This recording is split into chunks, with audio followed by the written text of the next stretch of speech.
ዘነንካዮ ስምና ቀምሬሮ ስምካንዳ ዘዋና ጀሚርና መገዲ ገለጻይ ንበደል ናፈቆን ማዕድ ገለጻይ ንበደል ናፈቆን ማዕድ ወቲና ኢናሞ بحري تساقرنا بحالي في كان نفيرنا وفينا إنام بحري تساقرنا بحالي في كان نفيرنا أملاك بوتاتنا እግዚአብሔር በጀና ሕይወትና ኃጢአት ራበዚሆ ፈርህ ጠቢቡና አዘንብና ወና ተሃብና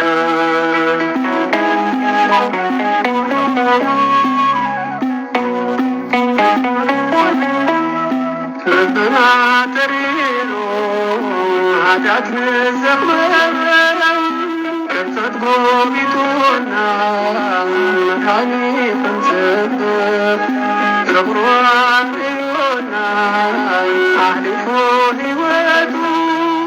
تنسعين هبونا عنتي موتنا ميتو تنسعين هبونا عنتي موتنا ميتو تشايتنا يوم قنبتي كبور دمو مسكانا نكر تاسم مسلم نشايتنا يوم أمتي كبور دمو مسكانا نكر تاسم مسلم እግዚአብሔር አምላክ ቦታትና እግዚአብሔር በጀና ሕይወትና ኃጢአት ራበዚሆ ፈርህ ጠቢቡና አዘንብና ዋና ተሃብና እግዚአብሔር አምላክ ቦታትና እግዚአብሔር በጀና ሕይወትና ኃጢአት ራበዚሆ ፈርህ ጠቢቡና አዘንብና ዋና ተሃብና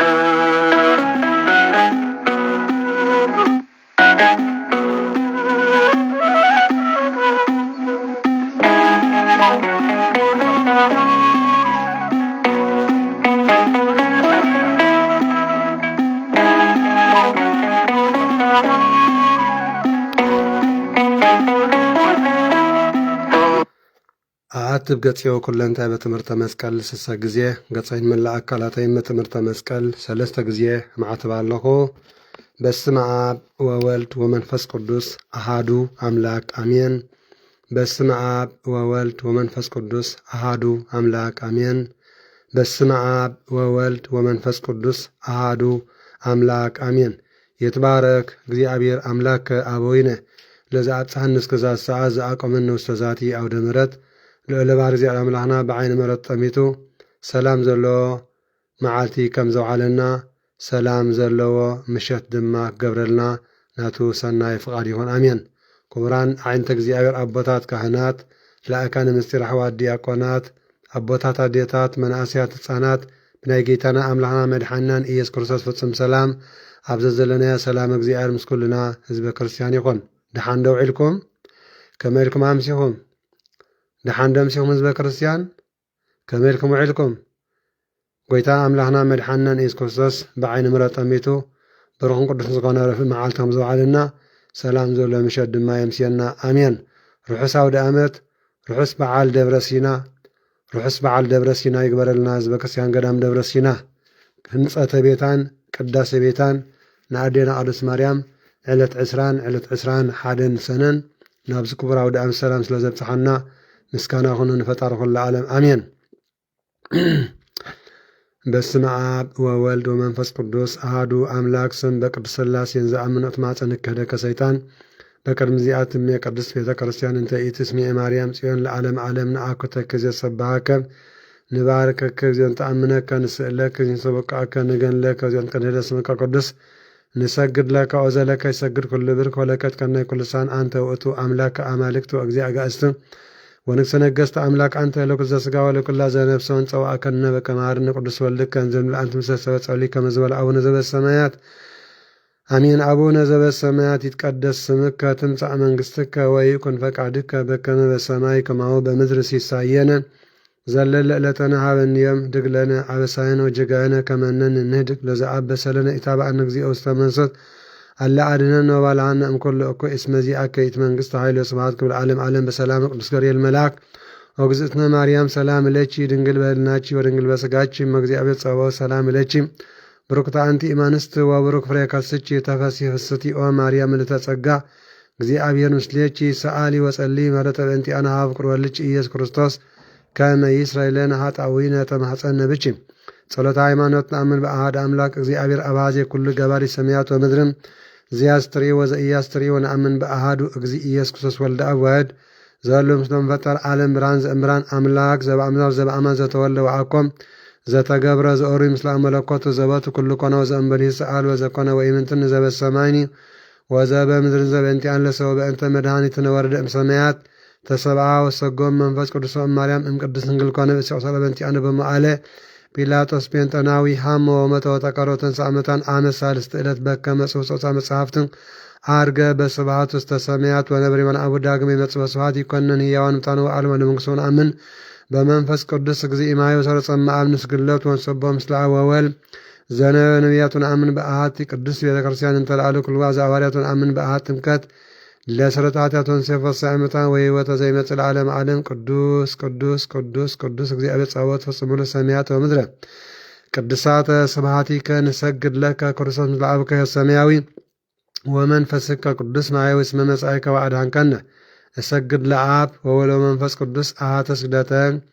እሰግድ ለአብ ወወልድ ወመንፈስ ቅዱስ አሐተ ስግደተ እሰግድ ለአብ ወወልድ ወመንፈስ ቅዱስ አሐተ ስግደተ እንዘ አሐዱ ሰለስቱ ወእንዘ ሰለስቱ አሐዱ ይሰለሱ በአካላት ወይተዋሃዱ በመለኮት እሰግድ ለእግዝእትነ ማርያም ድንግል ወላዲተ አምላክ እሰግድ ለመስቀለ እግዚእነ ኢየሱስ ክርስቶስ ዘተቀደሰ በደሙ ክቡር መስቀል ኃይልነ መስቀል ጽነ መስቀል ቤዛነ መስቀል መድኃኒተ ነፍስነ አይርኩ ድነሳእመነ ወለአመነ በኃይለ መስቀል ድህነ ስብሐት ለአብ ስብሐት ለወልድ ለመንፈስ ቅዱስ ይደልዎም ለአብ ለመንፈስ ቅዱስ ስብሐት ለአብ ስብሐት ለወልድ ለመንፈስ ቅዱስ ይደልዎም ለአብ ለመንፈስ ቅዱስ ስብሐት ለአብ ስብሐት ለወልድ ለመንፈስ ቅዱስ ይደልዎም ለአብ ለመንፈስ ቅዱስ ስብሐት ለእግዝእትነ ማርያም ድንግል ወላዲተ አምላክ ይደልዋ ለእግዝእትነ ማርያም ድንግል ወላዲተ አምላክ ስብሐት ለመስቀለ እግዚእነ ክርስቶስ ይደልዎ ለመስቀለ እግዚእነ ክርስቶስ ክርስቶስ በምሕረቱ ይዘከረነ አሜን። አመዳግም ምጽአቱ ያስተሐፍረነ አሜን። ለሰቦተ ስሙ ያንቃነ አሜን። ወበአምልኮቱ ያጽንዓነ አሜን። እግዝእትነ ማርያም ድንግል ወላዲተ አምላክ አሪጂ ጸሎተነ አሜን። ወአስተስሪ ኩሎ ኃጢአተነ አሜን። ቅድመ መንበሩ ለእግዚእነ አሜን። ለዘአብልዐነ ዘንተ ህብስተ እስመ ለዓለም ምሕረቱ ወለዘአስየነ ዘንተ ጽዋዓ እስመ ለዓለም ምሕረቱ ወለዘሰርዐለነ ሰነ ወአራዘነ እስመ ለዓለም ምሕረቱ ወለዘተአገሰለነ ኩሎ ኃጢአተነ እስመ ለዓለም ምሕረቱ ወለዘወሃበነ ሥጋው ቅዱስ ወደሙ ክቡር እስመ ለዓለም ምሕረቱ ወለዘአብጽሐነ እስከዛቲ ሰዓት ነሃብለቱ ስብሐት ወአኮቴት ለእግዚአብሔር ልዑል ወለወላዲቱ ድንግል ወለመስቀሉ ተአኮ ሰባ ስሙ ለእግዚአብሔር አምላክነ ወትረ በኩሉ ጊዜ በኩሉ ሰዓት ሰላም ለኪ እንዘ ንሰግድ ንብለኪ ማርያም እምነን አስተበቅዖአኪ ማዕርዌን አዊ ተማኅፀነ ብኪ በእንተ ሐና እምኪ ወያቄም አብኪ ማኅበርኔም ድንግል ባሪች ጸሎተ እግዝእትነ ማርያም ድንግል ወላዲተ አምላክ ተሐቢዮ ነፍሴ ለእግዚአብሔር ወተሐሴ መንፈሴ በአምላኬ ወመድኃኔ እስመ የማማ ለአመቱ ናምዜስ ያስተወጽኦኒ ኩሉ ትውልድ እስመ ገብረ ይታለብ ለሳሉኒ ለትውልደቱ ለእለ ይፈርዎ ገብረ ኃይለ መዝራዕቱ ወዘሮሙ ለእለ አብዩልና ልቦሙ ነሰተም ለኃያላን እመናብርቲሆሙ አቢም ለብታን ወአስቀቦም በረከት ለሩባን ወፈኖም እራቆም ለበላኑ ተወከፎም ለእስራኤል ኩሉ ተዘከረ ሳሎ ዘይቤሎም ለአቡነ አብርሃም ወለዘር እስከ ለዓለም ዓለም አሜን። ስብሐት ለአብ ወወልድ ወመንፈስ ቅዱስ ይእዜኒ ወዘልፈኒ ወለዓለም ዓለም አሜን። ባርክኒ ቀድስኒ ወአንጽህኒ እግዝእትየ ማርያም ወለምለ ወለተ ብርሃን በረከትኪ ይደር በላዕሌነ መልአለ ኩልነ ማህበረሰ ወዳሴያ ለእግዝእትነ ማርያም ድንግል ወላዲተ አምላክ ዘኢትነበእ ዕለተ ቀዳሚተ ሰንበት ጸሎታ በረከታ ወምሕረተ ቁሮዳ ያሃሉ ምስለ ኩልነ ህዝበ ክርስቲያን ወምስለ ኩልነ ማህበረ ትንሣኤ ወምስለ ሀገሪትነ ምድረ አጋዕዝት ኩለ ዓለም ለዓለም ዓለም አሜን። ንጽሕት ወብርህት ወቅድስት በኩሉ እንተ ሀቀፈቶ ለእግዚእ አብርሃ ኩሉ ፍጥረት ትፈሱ ምስሊሃን ዘይጸሩ ወይብሉ ሰአ ሌላነ ቅድስት ተፈሲ ኦ ማርያም ምልእተ ጸጋ ተፈሲ እስመረከች መጎሰ ተፈሲ እግዚአብሔር ምስሌች ናስተበጽቤች ኦ ግርምት ድንግል ወንፈን ለች ፍስሐ ምስለ ገብርኤል መልአክ እስመ እንፍሬ ከርስች ኮነ መድኃኒተ ዘመድነው አቅርብና ብዚያ ረቡ ሰአ ለነ ቅድስት ከመከብካብ ዘአልቦ ጥልቀት መንፈስ ቅዱስ ሀደር ላዕሌች ዋለ ጸለለች ኦ ማርያም አማ ወለች ቃል ወልድ አብ ዘይነብር ለዓለም መጻው አዳነን ማጥያት ሰአ ለነ ቅዱስ አንቲ ውእቱ ዘመድ ዘእምሱር ዳዊት ወለች ለነ በስጋ መድኃኒነ ኢየሱስ ክርስቶስ ዋህድ ቃል ዘእምአብ እምቅድመ ዓለም ህልው ሀበር ሰው ወነሳ እምኔች አርያ ገብረ ሰአ ለነ ቅዱስ ኮንቺ ዳግሚተ ሰማይ ዲበ ምድር ወላዲተ አምላክ ዘእምር ሰረቀለን እምኔች ፀሐይ ጽድቅም ወወለች በከመ ትንቢተ ነቢያት ዘእንበለ ዘርእ ወይምስና ሰአ ለነ ቅዱስ ታንቲ ውእቱ ደብተራ እንተ ተሰሜች ቅድስተ ቅዱሳን ወውስቴታ ታቦት በወርቅ ልቡጥ እምኩሌ ወውስቴታ ጽላተ ኪዳን መሰበ ወርቅ እንተመና ህቡእ ዘውእቱ ወለ እግዚአብሔር መጻ ወሃደረ ሀበ ማርያም ድንግል ዘእምር ውስተ ሰብአ እምኔሃ ቃለ አብ ወወለተ ውስተ ዓለም ለንጉሠ ስብሐት መጻ ወአዳነነ ፍስሐ ገነት እምበግነባ ወልደ አብ ዘይነብር ለዓለም መጻ ወአዳነነ ማጥያት ሰአ ሊላነ ቅድስት ተሰሜች እመ ለክርስቶስ ንጉሥ እምድረ ወለች ቻነ በርጭ በድንግልና በመንክር ምስጢ ወለች ለአማንኤል ወበእንተ ዘአቀበች እመ ለሙስና ሰአ ለነ ቅድስት አንቲ ውእቱ ሰዋስው ዘርኤ ያዕቆብ እግዚአብሔር ላዕልዩ እስመ ጸርች በከርሲቱም ዘይታወቅ እንኩሌ ኮንቺ ለነ ሰአሊተ ሀበ እግዚእነ ኢየሱስ ክርስቶስ ዘተሰብአ እምኔች በእንተ መድኃኒትነ ሰአ ለነ ቅድስት ናሁ እግዚእ ወፃ እምኔች ኦ ብሩክት ጽርት ንጽሕት ያድኅን ኩለ ዓለም ዘፈጠረ በቤሳሉ ንሰቦ ወንወድሶ እስሞቱ የሩ መቀሰብ ሰአ ለነ ቅድስት ተፈሲ ኦ ምልዕተ ጸጋ ድንግል ዘእንበለ ርኩስ ልኮተ ነጽሕተ ኩልኩለ ዓለም ብርሃን ዘይጠፍእ መቅደስ ዘይትነሰት በትረ ሃይማኖት ዘይትጸንን ምስማኮም ለቅዱሳን ሰአ ሊለነ ሀበ ወልድኪ ኄር መድኃኒነ ይምሃረነ ወይሳንስ ኃጢአተነ ሰአ ሊለነ ቅድስት ሰአይለነ ማርያም እምነ ወእሙ ለእግዚእነ ወልድኪ መሃረነ ዋርስቲው ይረስየነ በየማን ያቁመነ ለዓለም ዓለም አሜን። ጸሎ ታ ለማርያም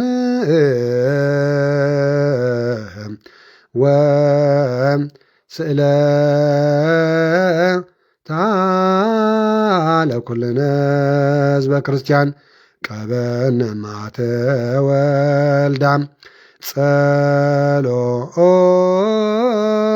ታ ለማርያም ወስእለ ታ ለማህበርነ ማህበር ትንሣኤ እቀባ ማተ ወልዳ ጸሎ ታ ለማርያም ወስእለ ታ ለሀገሪትነ ምድረ አጋዚት ቀባ ማተ ወልዳ ጸሎ ታ ለማርያም ወስእለ ታ ለኩልነ አግበርቲከ ዋዕማቲከ ኩሎም ክርስቶሳን ውለ ጥምቀተ ሥላሴ ቀበነ ማተ ወልዳ እግዚኦ መሐረነ ክርስቶስ እግዚኦ መሐረነ ክርስቶስ እግዚኦ መሐረነ ክርስቶስ እግዚኦ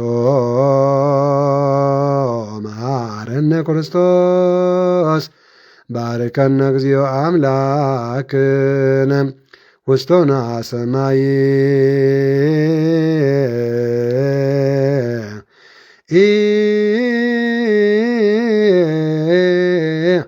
ተወን ከብ ጸሎተነ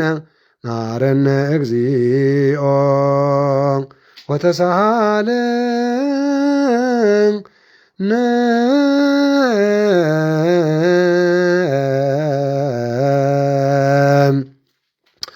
ማሪ አምላክ መሐረነ ሰላም ላሳነ አጋስታ ዓለም ሥላሴ ምህረትና ያድን አስ ማርያም ድንግል ወላዲተ አምላክ በረከት ረድኤትን ይሓልወና ሰላም ዘውዓልና እግዚአብሔር ሰላም ዘሎ ምሸት ድማ ይግበረልና ከፈሊጥና ብድፍረት ከይፈለጥና ብስሕተት ዝገበርና ሓጢኣት ንእስነትና ኣምላኽና የሱስ ክርስቶስ ይቕረ ይበለልና ዝነጠበን ዝጐለለን ብኣፈ ቅዱሳን ትጓኑ መላእክቱ ይተኣረመልና እግዚኦ መሐረኒ ክርስቶስ አቡነ ዘበሰማያት አሜን። አቡነ ዘበሰማያት ቀደስ ስምከ ትምጻእ መንግሥትከ ወይኩን ፈቃድከ በከመ በሰማይ ከማሁ በምድር ሲሳየነ ዘለለ ዕለተነ ሀበነ ዮም ህድግ ለነ አበሳነ ወጌጋየነ ከመ ንህድግ ለዘአበሰ ለነ ኢታብአነ እግዚኦ ውስተ መንሶት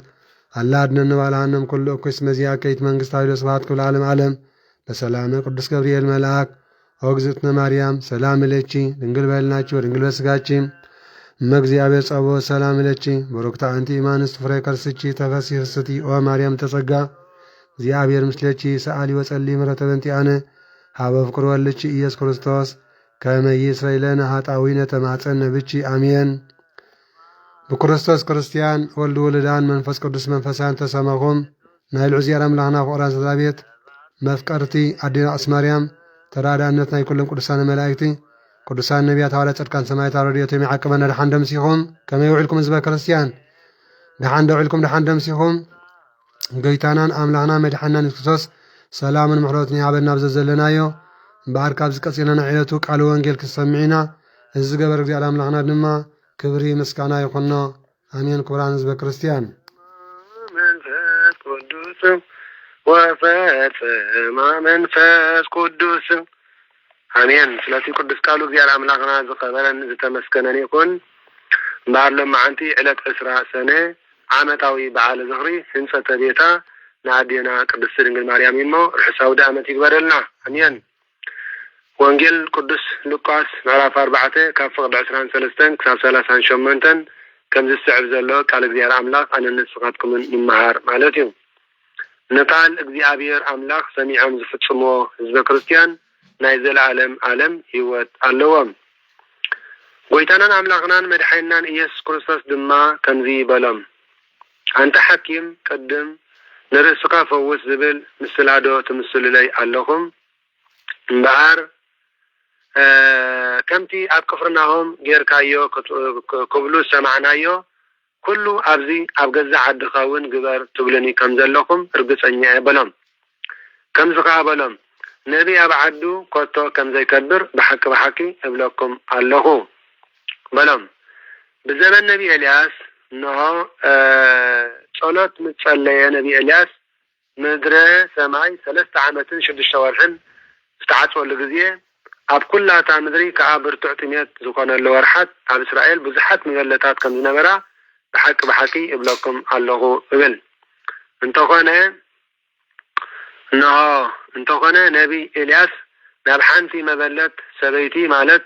ናብታ ኣብ ሰራቢእታ ናይ ሲዶና እትርከብ ኣደ ነቢ ዮናስ ደኣ ተላእከ እምበር ናብተን ካልኦት መበለታሲ ናብ ሓዲአን እኳ ፈፂሙ ኣይተላእከን ለና። ቀዳማይ መጽሓፈ ነገሥት ምዕራፍ 17 ካብ 8 ክሳብ 27 ንመልከት። ብዘበን ነቢ ኤልሳዕ እውን ለና ዝቅዱስ ቃል እግዚአብሔር ብዘበን ነቢ ኤልሳዕ እውን ኣብ እስራኤል ብዙሓት ለምጻማት ነይሮም እዮም። እንተኾነ ብዘይካ ንእማን ሶርያዊ ካብቶም ሽዑ ዝነበሩ ለምጻማት ሓደ እኳ ኣይነጽሐን። ንእማን ሶርያዊ ጥራሕ እዩ ጸሎት ነቢ ኤልሳዕ ረድኤት ኮይንዎ ካብ ሙሉእ ልቡ ተጣዒሱ ነስሓ ስለ ዝኣተወ ነስሓ ኣትዩ ብምኽሪ ነቢ ኤልሳዕ ኣብ ማይ ሩባ ዮርዳኖስ ማየ ጸሎት ኣብ ማይ ሩባ ዮርዳኖስ ተሓፂቡ ካብ ዝነበሮ ጻዕዳ ሕማም ካብ ዝነበረ ለምጺ ዝተፈወሰ ለና ካላይ መጽሐፈ ነገሥት ምዕራፍ 5 ካብ 8 ክሳብ 14 ንመልከት ብምኽሪ አባት ነፍሲ ብምኽሪ ካህን ሓቀኛ ነስሓ አቲና ድምፂ እግዚአብሔር አምላኽ ሰሚዕና ድምፂ ቅዱስ ቤተክርስቲያን ሰሚዕና ድምፂ ቅዱሳን አቦታትና አገልገልት እግዚአብሔር ካህናት ሰሚዕና እንወስዶ ማይ ድጋመት ጸበል ማጨለት ኩሉ ነገር ፈውሰ ስጋን ፈውሰ ነፍስን ምሕረት ናይ ስጋን ምሕረት ናይ ነፍስን መድኃኒተ ስጋን መድኃኒተ ነፍስን ከም ዝኾነና እዩ እዚ ቅዱስ ቃል እግዚአብሔር ካላይ መጽሐፈ ነገሥት ምዕራፍ 5 ካብ 8 ክሳብ 14 ንዓይናኹምን ዘስተምረና አሜን። እቶም ኣብ ቤት ጸሎት ዝነበሩ ኩሎም ድማ ነዘረባ ዝምሰምዑ ኣዝዮም ተቐጥዑ ማለት ሎምስ بمبلتاتن بلمطماتن غيرو كمسلنا جمير بمبال تقطعو شعتن سيوم كبعدين اوصاي اوصو قدفو كانا بغمغم تعدم تسريحات اللوز نبرت قربا وسدو ويبل ويتانان املاغنان مدحنان ኢየሱስ ክርስቶስ ግና በማእከሎም ሓሊፉ ከደ በዚሁ በአካል استغادሉ እንተኾነኳ ረጭቅ መለኮት ከምስተዋሃደ ንምግላጽ ክረድኦምን ክገልጸሎምን ኢሉ በማእከሎም ተሰዊሩ ሓለፈ ወይታናን አምላክናን መድሐናን ኢየሱስ ክርስቶስ በድሕርዚ ርኩስ መንፈስ ዝሓደረ ሰብ ከም ዘሕወየ ንመሃር በድሕርዚ ናብ ከፍርናሆም ከተማ ገሊላ ወረደ በሰንበቱን ይመሮም ነበረ እተዝመሮም ዝነበረ ቃሉ በስልጣን ስለዝነበረ ካዓ ማለት በቃሉ ሕሙም ይሐዊ ስለዝነበረ ድማ በትምህርቱ ኩላቶም ተገረሙ ይብል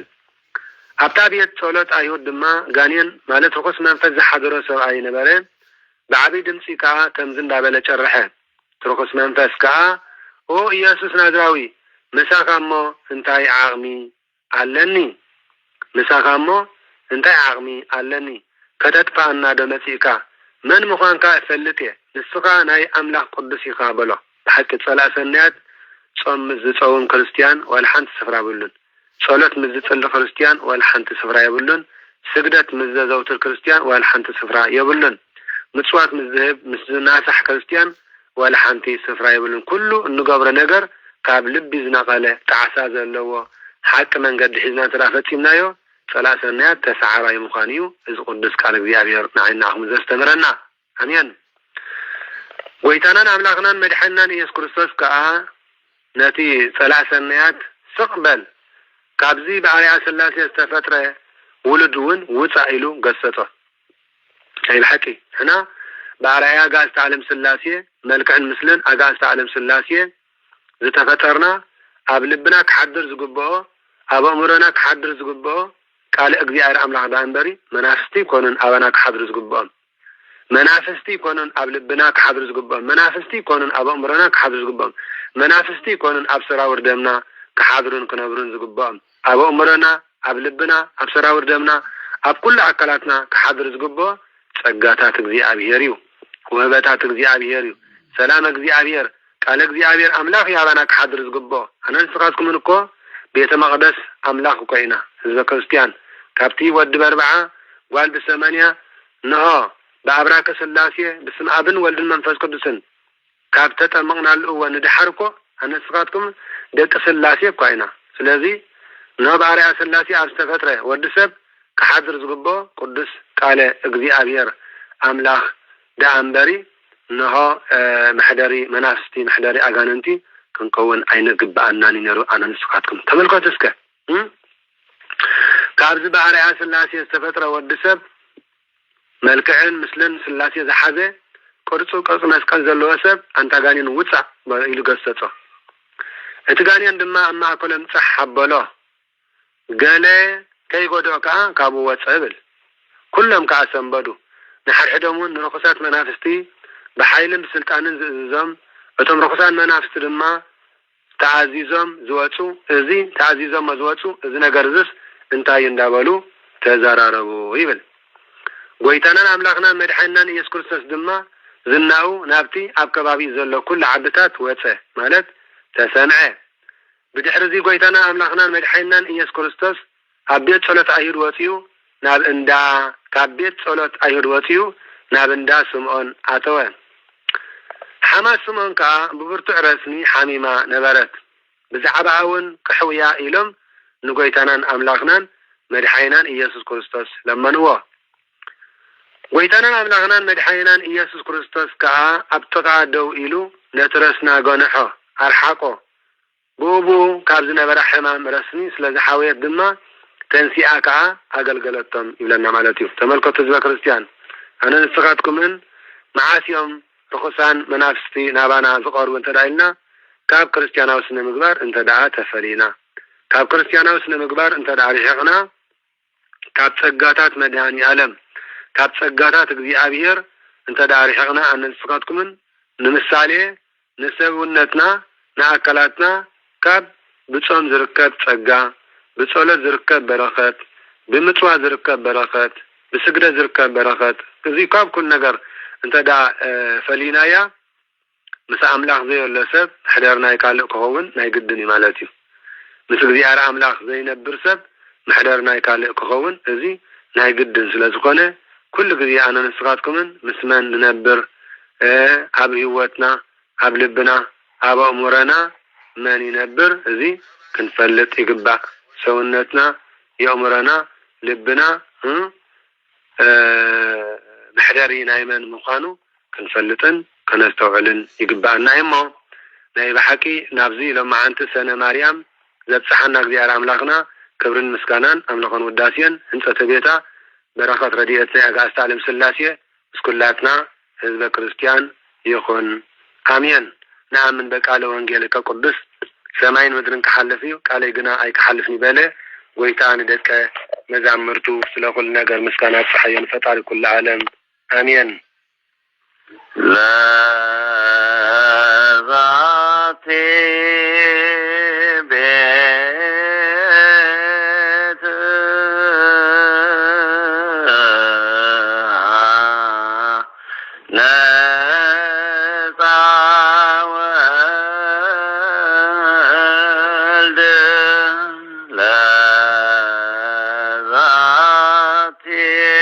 ነፃ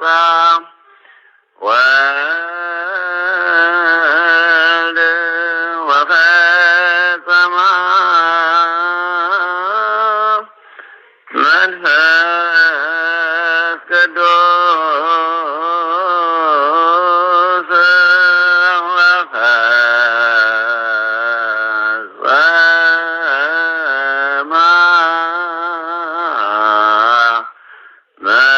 መንፈስ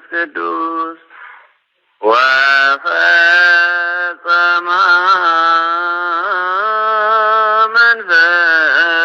ቅዱስ ወፈጸማ መንፈስ ቅዱስ ወፈጸማ መንፈስ ቅዱስ ለዛቲ ቤት ሀነፃ ወልድ ሀነፃ ወልድ ለዛቲ ቤት ሀነፃ ወልድ ሀነፃ ወልድ ወፈጸማ መንፈስ ቅዱስ ወፈጸማ መንፈስ ቅዱስ አሜን ስለቲ ቅዱስ ቃሉ እግዚአብሔር አምላኽና ዝኸበረን ዝተመስገነን ይኹን ምስጋና ፀሓየን ፈጣሪ ኩሉ ዓለም ባር ሎሚ ዕለት 20 ሰነ ዓመታዊ በዓለ ዝኽሪ ህንፀተ ቤታ ንኣዴና ቅድስተ ቅዱሳን ንጽሕተ ንጹሓን ድንግል ማርያም ወላዲተ አምላክ እዩ ካብዚ ቀፂልና እምበር ናይ ዕለቱ ዘሎ ቃለ ትምህርቲ ዓመታዊ በዓለ ስንክሳር ከነቕርበልኩም ኢና ሎሚ ዕለት 20 ሰነ በዓለ ዝኽሪ ዓመታዊ በዓለ ዝኽሪ ህንፀተ ቤታ ንኣዴና ቅድስተ ቅዱሳን ንጽሕተ ንጹሓን ድንግል ማርያም ወላዲተ አምላክ እዩ ኣዴና ቅድስት ድንግል ማርያም ወላዲተ አምላክ ናብ ሰማይ ድሕሪ ምዕራጋ ድሕሪ 4 ዓመት ብርሃን ዓለም ዝተሰምየ ሐዋርያ ቅዱስ ጳውሎስን ሐዋርያ ቅዱስ በርናባስን በዚ ግዜ እዚ ኣብ ፊልጵስ ከይዶም ናይ ጎይታናን አምላኽናን መድኃኒናን ኢየሱስ ክርስቶስ ወንጌል ኣስተምሃሩ ብትምህርቶም ድማ ብዙሓት ሰባት ኣሚኖም ጥምቀተ ክርስትና ኣጠመቕዎም ኣቀዲሞም እቶም ህዝቢ ሃገረ ፊልጵስ ካብ ስርዓተ ኣምልኾ እግዚአብሔር ዝተፈለዩን ናይ እግዚአብሔር ነገር ገለ ዘይፈልጡን አቤት ጣዖታት እንዳኸዱ ግን ነቲ ዓይኒ ከለዎ ዘይርኢ እዚ ከለዎ ዘይሰምዕ ብኢዶም ዝተሰርሐ ምስሊ ሰግዱን የምልኹን ነበሩ። ብድሕሪዚ እዞም ናይ ጎይታናን አምላኽናን መድሓኒናን ኢየሱስ ክርስቶስ አምባሳደራት ዝኾኑ ቅዱሳን ሐዋርያት ቃለ ወንጌል ከስተምርዎም ኣብ ዝኸድሉ ግዜ ግና ካብ አምልኾ ጣዖታት ክወፁን ነቲ ንኹሉ ኣብ ትሕቲ ግዝኣቱ ዘመሓድርን እስትንፋስ ሰኺዑ ሕያውያን ዝገበረናን እግዚአብሔር አምላኽና ክፈልጡን ንዑ ክግዝኡን ከምልኹን መንፈስ ቅዱስ ብዝሓሰቦ ብዝሃቦም ጸጋ መሃርዎም።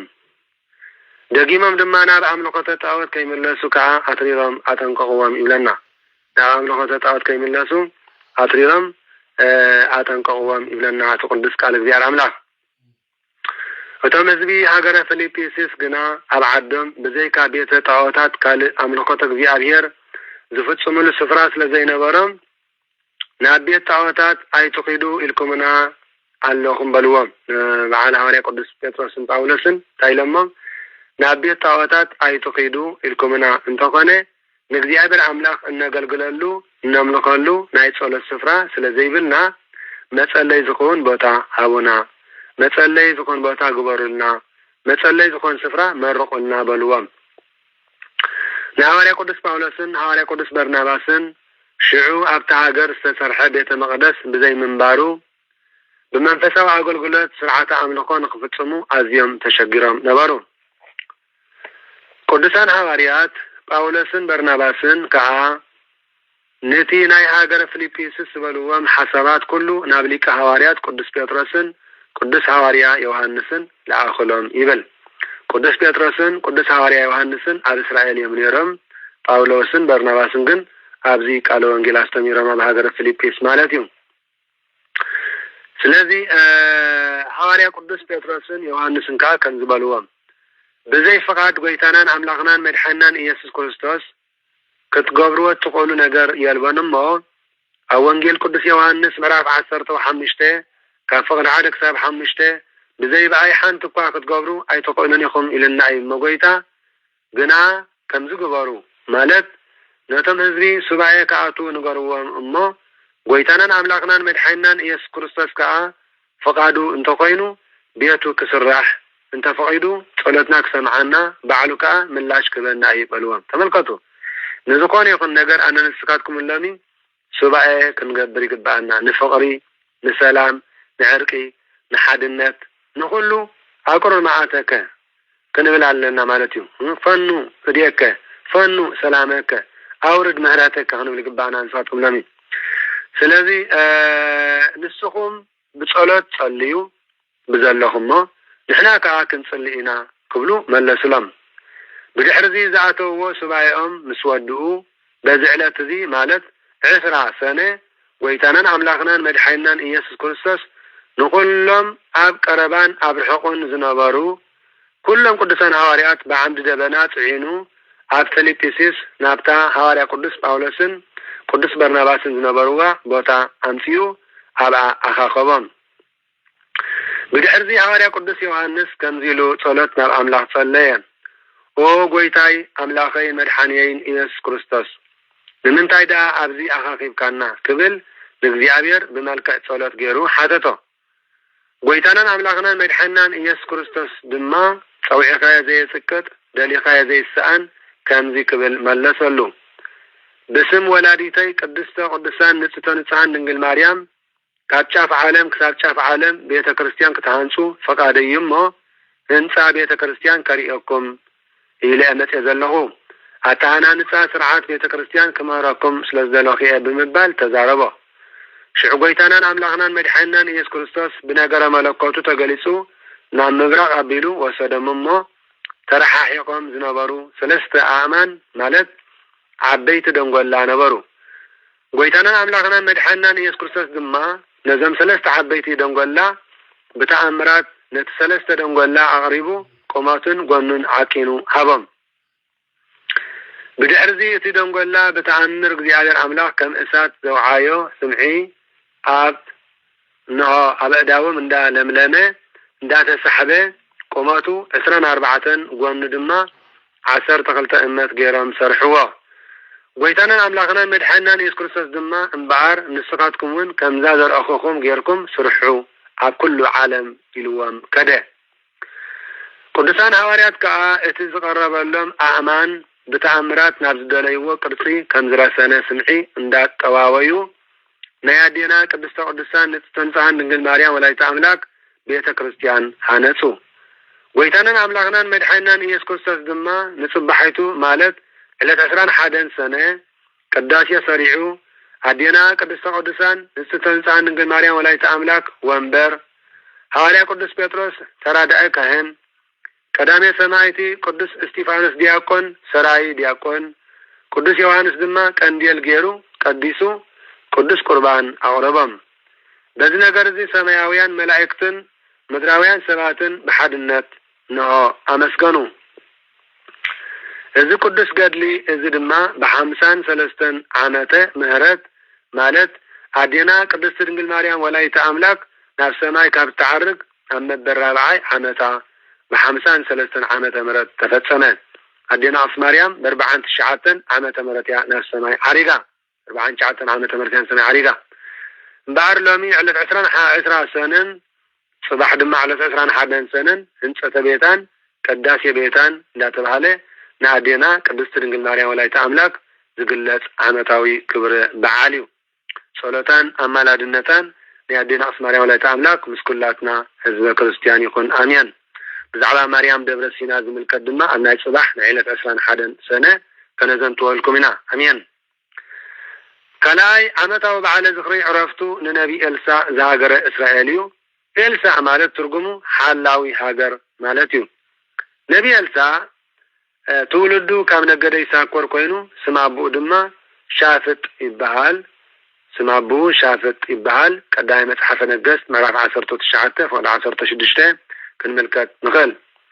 ነቢ ኤልሳ ተማሃራይ ናይ ነቢ ኤልያስ እዩ። መምህሩ ነቢ ኤልያስ ካብኡ ዝፍለየሉ ግዜ ምስ በጽሐ ካባኻ ከይተፈለኹ ከለኹ ትደልዮ ለምን ምስ በሎ ነቢ ኤልሳ ድማ እቲ ኣባኻ ዝሓደረ መንፈስ እግዚአብሔር ዕፅፍን ድርበን ኮይኑ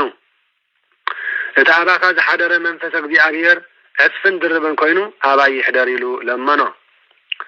መንፈስ እግዚአብሔር ኣምላኽ ድማ ኣብ ነቢ ኤልሳ ሓደረ። እቲ ዝለመኖ ምእንቲ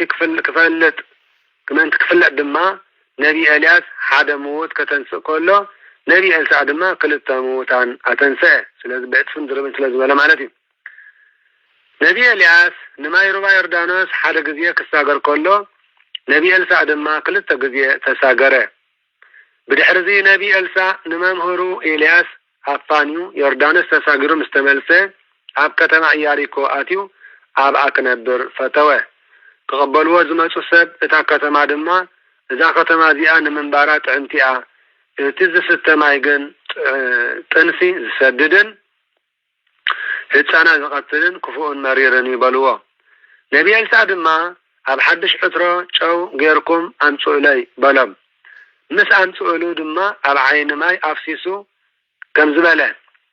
ኣምላክ እግዚአብሔር ካብ ዝሰተየ ምእንቲ ከይመውትን ጥንሲ ከይከይድን ፈዊሰዮ እብለኩም ኣሎ ምስ በለ እቲ መሪር ዝነበረ ማይ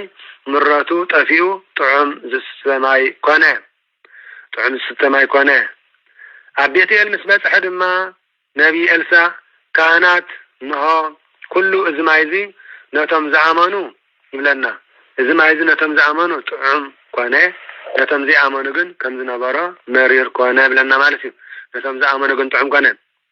ነቢ ኤልሳ ካብዚ ሓሊፉ ኣብ ቤቴል ምስ በጽሐ ድማ ህፃናት ከም ዝበልዎ አንታ ደራህ እንዳበሉ ጸረፍዎን አላገጹልን። ነቢ ኤልሳ ድማ ስም እግዚአብሔር በቀሊሉ ክልዓል ስለዘይግባእ፣ ስም እግዚአብሔር በቀሊሉ ክድፈር ስለዘይግባእ ብስም እግዚአብሔር ረጊሙ 2 ድቢ ካብ ዱር ወፂኦም 42 ህፃናት ከም ዝቀትልዎም ገበረ በልዕዎም። ኣብ ቀርሜሌዎስ ድማ ሓንቲ ሰበይቲ ነቢ ሰብኣያ ዝተለቅሖ ገንዘብ ከይመለሰ ከሎ ሞተ።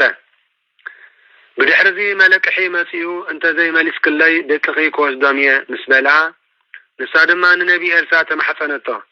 ነቢ ኤልሳ ድማ ኣብ ቤትኪ እንታይ ኣሎ ኢሉ ሓተታ። ንሳ ድማ ንጣብ ዘይቲ ጥራይ በለቶ ነቢ ኤልሳዕ ድማ ካብ ጎረቤትኪ ሒላብ ጎይዲ ኣምሲኪ ካብቲ ዘይቲ አንጥብሉ በላ ንሳ ድማ ከምቲ ዝበላ ገበረት እቲ ሒላብ ድማ ኩሉ ዘይት መለአ ፍኖተ ሽናም ኣብ ዝዛወረሉ ግዜ ብክብሪ እትቕበሎ ሓንቲ ሽማናዊት ሰበይቲ እውን ነበረት ሓደ መዓልቲ ንረድኡ ገሓዚ እንታይ ንግበረላ ኢሉ ሓተቶ ኣገልጋሊ ገሓዚ ድማ ውላድ ስለ ዘይብላ ተሓዝን ትኸውን እያ እሞ ቆልዓ የድልያ ኣሎ በሎ ብድሕሪዚ ነቢ ኤልሳዕ ነታ ሽማናዊት ሰበይቲ ፀዊዑ ከም ዝበላ ንዓመታ በዛ መዓልቲ እዚኣ ቆልዓኺ ክትሓቕፊ ኢኺ በላ ከምቲ ነቢ ኤልሳዕ ዝበሎ ድማ ወዲ ወለደት እቲ ዝተወልደ ቆልዓ ድማ ምስ ጎበዘ ደድሕሪ ኣቦኡ ናብ በረኻ ወፈረ እሞ ሃንደበት ድማ ሞተ እታ ሰበይቲ ድማ ናብ ነቢ ኤልሳዕ ከይዳ ከም ዝበለቶ ክትወልዲ ኢኺ ዝበልካኒ ንስኻ ባዕልኻ እምበር ውላድ ሃበኒ ኢለዶ ለሚነካ ነይርአ ኢላ በኸየት ነቢ ኤልሳዕ ድማ ናብ ገዛኣ ምስ ከደ ድማ እቲ ቆልዓ ሞይቱ ጸንሖ ነቢ ኤልሳዕ ድማ ኢዱ ምስ ኢዱ ዓይኑ ምስ ዓይኑ አፉ ምስ አፉ ገበሮ ነቲ ህፃን እንዳወደቀን እንዳተንሰን ድማ ጸሎት ጸለየሞ ኣብ መበል ሻዋዓይ ግዜ እቲ ዝሞተ ቆልዓ ሕንጥሽ ኢሉ ተንሰአ ኣዲ ድማ ንኣምላኽ ኣመስገነት ሎሚ ሰብ ምስ ዓረፈ ቅዱሳን ኣቦታትና ካህናት ካብ ሬሳ ኣስከሬን ሬሳ ካብ ገዛ ተበጊሱ ክሳዕ ኣብ ጉድጓድ ዝቕበር 7,000 ፍትሓት ከም ዝገብርሉ 7 ግዜ ጸሎተ ፍትሓት መዝሙር ዳዊት እንዳብጽሑን ሊጦን እንዳብጽሑን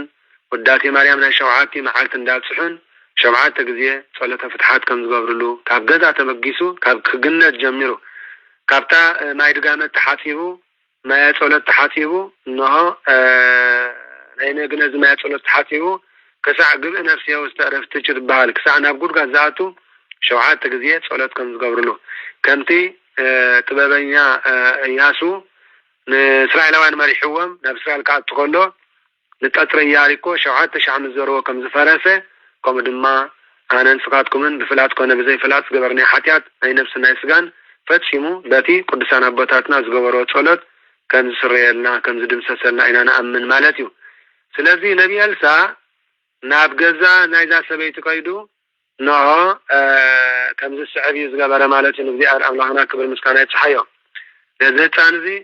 ኣፉ ምስ ኣፉ ኢዱ ምስ ኢዱ ተመልከቱ ህዝበ ክርስቲያን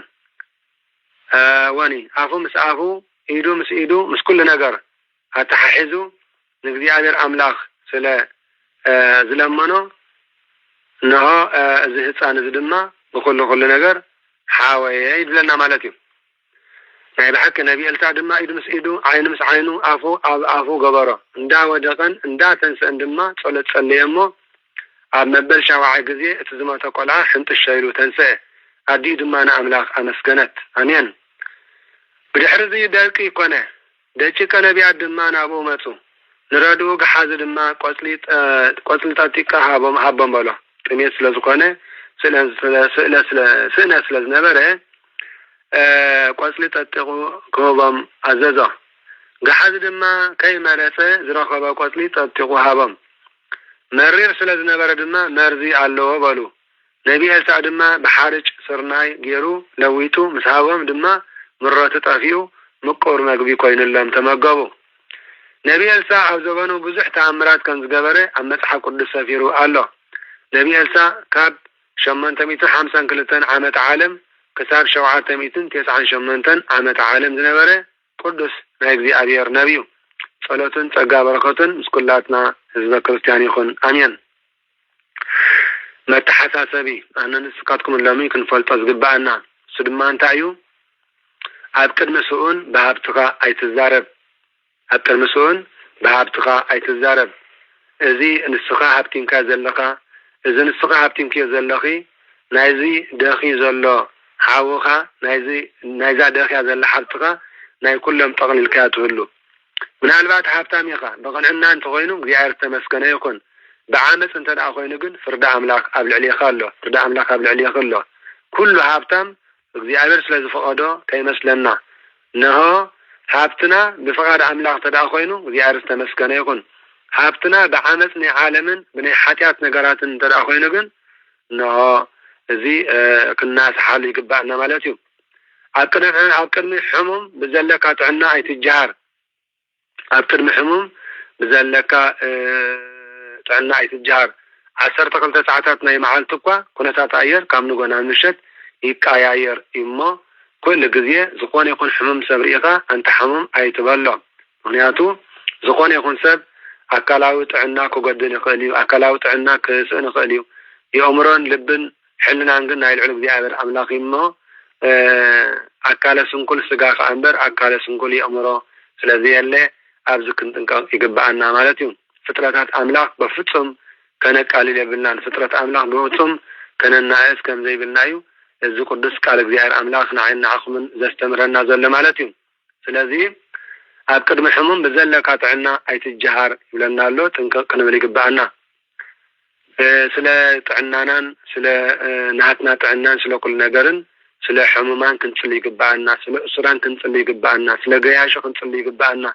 سلا عرقاويان كنت اللي يقبعنا سلا هتسانات كنت اللي يقبعنا سلا كل نجار سلا مرحة هيمانات كنت اللي يقبعنا سلا قبستويت غسيان سلام كنت اللي يقبعنا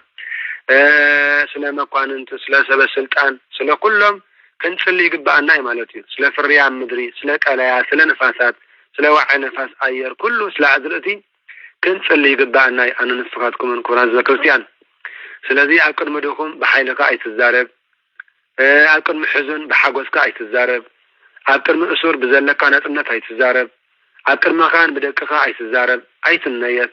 أكد مزاختان بولدك أي تزارب مغنياتو كابت زلهم كان زان العلي نسقا تقاف أمن سلازل لقاي مالتي كابت زلهم كان زان العلي أنا نسقاتكم كن قاف أمن قلينا سلذي نزربانا كتصاوروا أي كلنيهم سلازي حدرا زم نودسب لعلم مرزام تمن كوينم زسعيو هسي تقالات كام مزراب كنقطب لهم يقبعنا أنا نسقاتكم كنقطب يقبعنا يسلا تقدس قالوا دي على ملحنا زقابر استمسكناني هون إيشي ورحوي بعالات لومي علات 10 سنة ورحوي بعالة زخري صادق يوهانس حتيريو صادق أبا يوهانس حتير ليتن معالتن بتصمن صولتن سجدتن فقار زيادر أملاك زسمر قدس أبايو صادق أبا يوهانس حتير عمتها بعالة زخري عرفت دما 10 تكمتيو صولتن تقا بركتن ناي قدس يوهانس حتير مسكولاتنا حزب كريستيان يكون آمين كاببنا قدس يوهانس حتير نمهارك على زيارة من أطار تعزازنتيو تعزازنت أزوزات كنكون كم زقبعنا مؤزوزات كنكون كم زقبعنا مالتيو يعني الحكيم أبنا قدس يوهانس حتير أبنا بينو أمس عزازو حانت نقصتي قرب حانت نقصت عن شايتي إنه تخيلهم نزيع كل جزية كيف كركا ما يستيا تخانا خنا كسكساي لما يرم مالتي إذا نقص عن شايتن دي انتاي كسكسالو إذا نقص عن شايتن دي انتاي ما يكستيلو إذا نقص عن شايتن دي انتاي كان خون اللعيبلن إيه بأمنة كله تعمر يفتسامي بأمنة كله قدسنا بركاتي يفتسامي ስለዚህ حرايل تعزيزو حرايل تعزيزو حرايل مستعززه نذا انچيتي نقصتي كابرحو عقبتا خيدو ماي استوا مالتي نو ابعمتا دما فره هيدا ابنا بينوا نتم دك مزامرتو كابتا دفريت غرب فره كبون كلو نخبلعو هيا كلكاتكم دك مزامرتي كابزو بلعو ازي فرات ازازنا يوهانس لما مالتي اذن بالعزل لنا فره اذن بالعزل لنا بركوتا اذن بالعزل لنا كل نجار فراتات فرات ازاز ناي يوهانس يو بمبال انه كم دمغوس وإنا نمهار مالتي سلازي مؤززات كم يسحق مؤززات كم بنا قدس يوهانس حاتير كنكون لوهات كم أبيل مدينة عالم يردعنا أمين كلاي ورحوا بعد ذكري عرفتو نهاية قدس أبركورسيو هاواريا قدس أبركورس حدا كابتم 7 كلتن قدسان أردتي نايقوي تانان أملاخنا المدحينان إيسوس كريستوس كوينو تمهارين هاواريا قدس وانجيلاوي يوهانسيو هاواريا قدس أبركورس حدا كابتم قبر هاواريات معراف شدشته كاب حدا كتاب شمن تزلو شوعات دياقوناتيو عامتاو بعد ذكر عرفت لما 10 طري ايو صلاتن ጸጋ በረከትን የሐዋርያ ቅዱስ አብረኮረስ እስኩላትና ህዝበ ክርስቲያን ይሁን አሜን። ሳለሳይ ወርሐው በዓለ ዝክሪ ዕረፍቱ ነቢ ሐጌዩ ነቢ ሐጌ ካብ ትውልዲ አሮን ኮይኑ አቡ ካብ ነገደ ሌዊዩ نبي حاجة حدا كابتم 12 نعشتو ناي قدس ቤተክርስቲያንና ነቢያት እዩ ዓመታዊ በዓለ ዝኽሪ ዕረፍቱ ድማ 10 ታሕሳስ እዩ ስለቲ ቅዱስ ቃሉ እግዚአብሔር አምላክና ዝኸበረ ተመስገነን ይኹን ናይ ሎማዓንቲ 10 ሰነ ዝንበቡ ጥቅስታት ከም ዝስዕብ እዮም ቀዳማይ መልእኽቲ ጳውሎስ ናብ ሰብ ቆሮንቶስ ምዕራፍ 14 ካብ 29 ክሳብ 34 ካልአይቲ መልእኽቲ ጴጥሮስ ምዕራፍ 3 ካብ 1 ክሳብ 8 ግብረ ሐዋርያት ምዕራፍ 13 ካብ 38 ክሳብ 44 መዝሙር ዳዊት 66 ካብ 5 ክሳብ 6 ወንጌል ቅዱስ ሉቃስ ምዕራፍ 4 ካብ 24 ክሳብ 38 እዩ ሰላም ናይ እግዚአብሔር አምላክናን አማላድነት ንያዴና ቅድስተ ቅዱሳን ንጽሕተ ንጹሐን ድንግል ማርያም ወላዲተ አምላክን ረድኤት ናይ ኩሎም ቅዱሳንን ምስ ኩላትና ህዝበ ክርስቲያን ይኹን አሜን ርሑስ በዓል ህንጸተ ቤታ ንአዴና ቅድስተ ቅዱሳን ንጽሕተ ንጹሐን ድንግል ማርያም ወላዲተ አምላክ ይግበረልና አሜን ስለ ኩሉ ነገር እግዚአብሔር አምላክና ነመስግኖ ናይ በሐቂ በዝዕለት እዚ እግዚአብሔር አምላክ ከምዚ ዘብጽሐና ናብ ዝዕለት ዘብጽሐና ንልዑል እግዚአብሔር አምላክና ክብር ምስጋናን አምልኾን ውዳሴን ስብሐትን ስግደትን ንዕይ ጽሐዮ አሜን ርሑስ አውደ ዓመት ህዝበ ክርስቲያን ርሑስ አውደ ዓመት እግዚአብሔር ሕማማትና ይምሐረልና እስራትና ይፍታሐልና ዝገሹ መንገዶም ይቕንዓልና ዝዓረፉ አቦታትና ናዴታታን ኣብ ሕዋ አብርሃም ይስሐቅ ያዕቆብ ኣብ መንግስተ ሰማያት ይዋርሰልና ንሕና እውን እንጸድቀሉ ዓይነ እምሮ ይዓድልና ፈጣሪ ኩሉ ዓለም በዛ አውደ ዓመት እዚ ንኹላትና መንገዲ ሰላም መንገዲ ፍቅሪ መንገዲ በረኸት መንገዲ ረድኤት መንገዲ ምሕረት ክንጓዓዝ አምላክና ኢየሱስ ክርስቶስ ልብ ልድያ ዝባረኸ ልበይ ልብኹምን ይባረኸልና አሜን ህይወት ማርያም መግደላዊ ዝቀደሰ ህይወተይን ህይወትኩምን ይቀድሰልና ንሆ ንላዛር ኣብ 4 መዓልቲ ካብ ሞት ከምዘ ኣተንስኦ ንዓናውን ካብ 4 ውድቀተ ስጋ ማለት ካብ ባህርየ ንፋስ ካብ ባህርየ ሓዊ ካብ ባህርየ ማይ ካብ ባህርየ መሬት በ4 ናይ ባህርየ ስጋ ዝመጻና ሓጢያት ካብ ኩሉ ከንጻና ቅዱስ ፍቃዱ ይኩን ናይ በሐቂ ስለ ኩሉ ነገርና አምላክና ኢየሱስ ክርስቶስ ምስጋና ይጽሐዮ አሜን አሜን ስለቲ ቅዱስ ቃሉ ሰማያዊ እግዚአብሔር አምላክና ዝኸበረን ዝተመስገነን ይኹን ክቡራን ዓይንተ እግዚአብሔር አቦታት ካህናት ለአካነ ምስጢር ሐዋርያት ዲያቆናት አቦታት አዴታት መናእስያት ህፃናት በናይ ጌታና አምላክናን መድኃኒናን ኢየሱስ ክርስቶስ ፍጹም ሰላም ኣብዚ ዘለናዮ ሰላም እግዚአብሔር ምስ ኩላትና ህዝበ ክርስቲያን ይኹን ዝመዓደናን ዝገሰጸናን ዘስተምሃረናን ልዑለ ባህር እግዚአብሔር አምላክና ይብጽሐዮ ክብር ምስጋና አሜን ካብዚ ቀጺልና ድማ ግብረ ሐዋርያት ምዕራፍ 18 ከነ ንብቢና ክቡራን ህዝበ ክርስቲያን ነዚ ዝገበረ እግዚአብሔር አምላክና ክብሪ ምስጋና ይብጽሐዮ አሜን حراي صنيلنا نسمع كومنت بزحيت تصحفوا صنيلنا نسمع انت خيلنا نحواتنا مسانا كعتو حواتنا مسانا كسمعوا حواتنا مسانا كساتفوا زقال املاغ فيديو شير نغبره كلاتنا كم فقر زيار املاغنا بزحكم دي اي تصحفوا بروح مشاتم سينا زيار املاغ هادينا صنيلنا نسمع نكاتاتل بسم اب وولد ومنفس قدس احدو املاك امين مصحفه ግብረ ሐዋርያት ምዕራፍ 18 እምነብአ ቅድስት ቤተ ክርስቲያን ስርጉት አረፋቲሃ ወስእልት መንቆባዝዮን እምነብአ ቅድስት ቤተ ክርስቲያን ስርጉት አረፋቲሃ ወስእልት መንቆባዝዮን እምነብአ ቅድስት ቤተ ክርስቲያን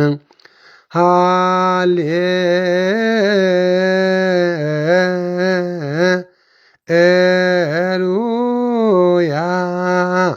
እመቦ ብእሲ እምእመናን ዞቦአ ቤተ ክርስቲያን በጊዜ ቅዳሴ ዘይሰምዐ መጻሕፍተ ቅዱሳት ወይተአገሰ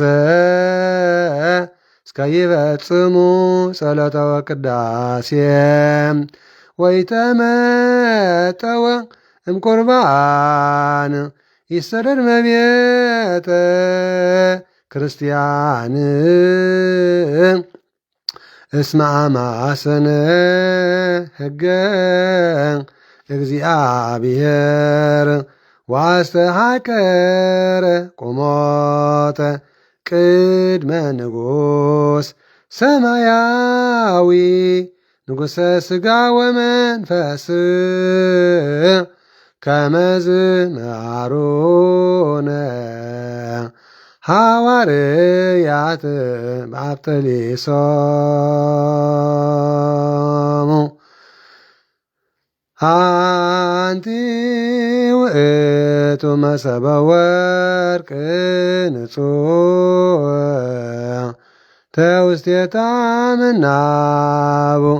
ህብእ ዘወረደ ሰማያት ወበሕይወተ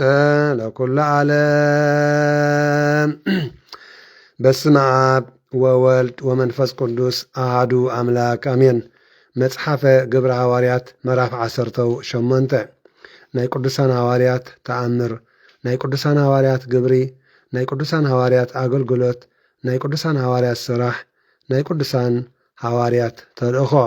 ግብረ ሐዋርያት ምዕራፍ 18 በስመ አብ ወወልድ ወመንፈስ ቅዱስ አሐዱ አምላክ አሜን። ሐዋርያ ቅዱስ ጳውሎስ ኣብ ቆሮንጦስ። እዚ ቃል እግዚአብሔር አምላክ እዚ ከምዚ ይብለና ኣሎ። ኩላትና ጽኒልና ንስማዕ ህዝበ ክርስቲያን አሜን። ድሕርዚ ሐዋርያ ቅዱስ ጳውሎስ ካብ ኣቴና ናብ ቆሮንጦስ ከደ። ሓፀይ ቀላውዴዎስ ኩሎም ኣይሁድ ካብ ሮማ ክወፁ ኣዝዩ ስለ ዝነበረ ከዓ ምስ ሰበይጡ ጵርስቅላ ካብ ዓዲ ጥልያን ሽዑ ቅነ ዝመፀ ሓደ ኣቂላስ ዝበሃል ኣይሁዳዊ በዓል ጶንጦስ ኣብ ቆሮንጦስ ነበረ። ሐዋርያ ቅዱስ ጳውሎስ ከዓ ምስኣቶም ተፋለጠ። ከምኣቶም ሰፋይ ድኳን ስለ ዝነበረ ድማ ንዓየ ምስኣቶም ተቐመጠ። ሰንበት ሰንበት ኣብ ቤት ጸሎት ኣይሁድ እናሰበካ ድማ ንኣይሁድን ንግሪካውያንን የረድኦም ነበረ። ሲላስን ጢሞቴዎስን ካብ መቄዶንያ ናብ ቆሮንጦስ ምስ መጹ ሐዋርያው ቅዱስ ጳውሎስ ጐይታናን ኣምላኽናን መድሓኒናን ኢየሱስ ክርስቶስ መሲሕ እዩ ኢሉ ንኣይሁድ እናመስከረ ብኣገልግሎት እቲ ቃል ጸኒዑ ነበረ። ንሳቶም ምስ ተቃወምዎን ምስ ጸረፍዎን ግና ክዳኑ ነጊፉ